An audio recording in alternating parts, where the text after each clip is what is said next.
Hello বন্ধুরা, আবার এসে গেছি আরেকটি রেসিপি নিয়ে। লাউ পাতায় লোটে মাছের বড়া। নানান রকম প্রসেসে খান হয়তো, এটা একটু খেয়ে দেখবেন, আশা করি খুব ভালো লাগবে। লাউ পাতাগুলো একটু বয়েল করে নিচ্ছি, না হলে দিনকাল ভালো না, পাতার মধ্যে নানা রকম জার্ম থাকে, সেই জন্য একটু বয়েল করে নিচ্ছি। আমরা সাধারণত লোটে মাছের বড়া খাই, ঝুড়া খাই, এটা একটু আলাদা। একটু লাউ পাতা দিয়ে আমরা এটাকে বড়া বানাবো। যেভাবে খুশি বানাতে পারেন, কেউ অল্প তেলে, কেউ বেশি তেলে। অল্প তেলে হলে একটু শাঁকা শাঁকা ভাব হবে, বেশি তেলে ভাজলে খেতে আমার মনে হয় একটু বেশি ভালো হবে। করে দেখবেন, আশা করি ভালো লাগবে। নুন দিলাম, লঙ্কার গুঁড়ো দিলাম, হলুদের গুঁড়ো দিলাম, একটু রসুন বাটা দিলাম, একটু পেঁয়াজ বাটা দেবো। যে যেমন খায় সেরকম দিলেই খুব ভালো হয়। একটু পেঁয়াজ বাটা দেবো, দিয়ে এবার মাছটাকে ছেড়ে দেবো। আগে তেল দেবো কড়াতে, একটু তেল দিলাম, কড়াইতে ছেড়ে দিলাম মশলাটা।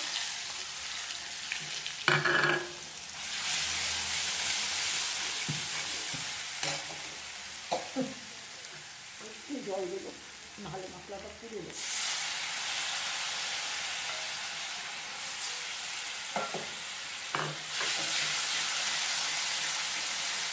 একটু জল দিয়ে মশলাটা একটু কষিয়ে নেব।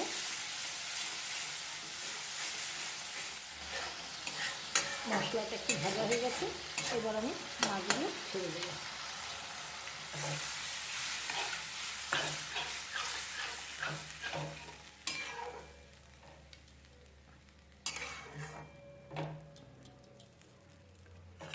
এবার আমি পাতাগুলোকে একটু সাজিয়ে নেব। পাতাগুলো পেতে পেতে একটু সাজিয়ে নিতে হবে। পাতাটাকে একটু গরম জলে ভাপিয়ে নিয়েছি। আমি আগেই বললাম দিনকাল ভালো না, একটু ভাপিয়ে নিলে ভালো হয়, সেই জন্য আমি একটু ভাপিয়ে নিয়েছি। একটা পাতা দিলেও হবে, দুটো পাতা দিলে একটু মোটা হবে, ছিঁড়বে কম।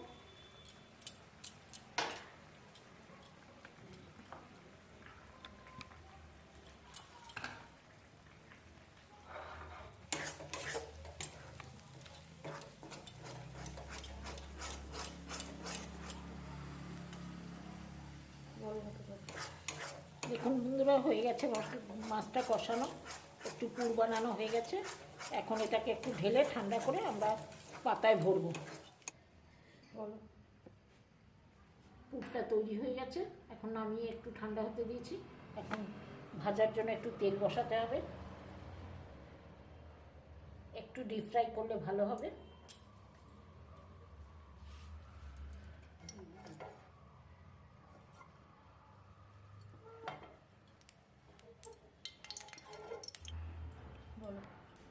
একটু এই যে পাতার মাঝখানটা একটু দিলাম। পাতার মধ্যে একটু তেল মাখিয়ে নিতে না পারেন? না না না, তেল মাখাতে হয় না। কলা পাতা হলো, আচ্ছা একটু তেল মাখাতে হতো। এইবার পাতাটাকে একটু ভাজ,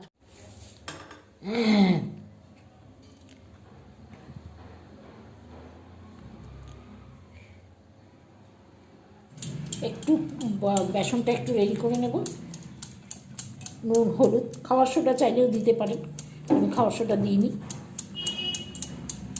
বেসনে ডোবাবো হালকা করে, আর তেলে ছাড়বো।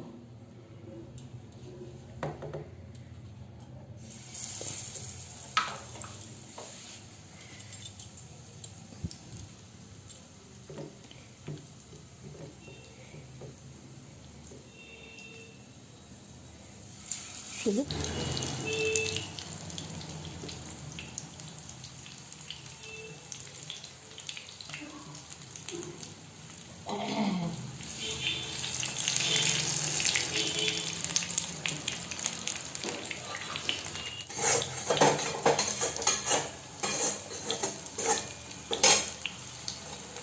ভালো করে ভাজতে হবে, লাল করে ভাজলে পাতাটাও খাওয়া যাবে, পাতাটাও ভালো ভাজা হবে, পাতাটাও খাওয়া যাবে, ভেতরে কুটটা তো তৈরি আছে।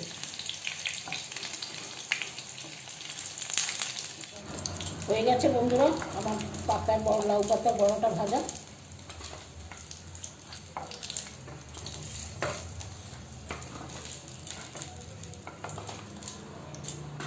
লাউ পাতা দিয়ে লোটে মাছের বড়া হয়ে গেছে।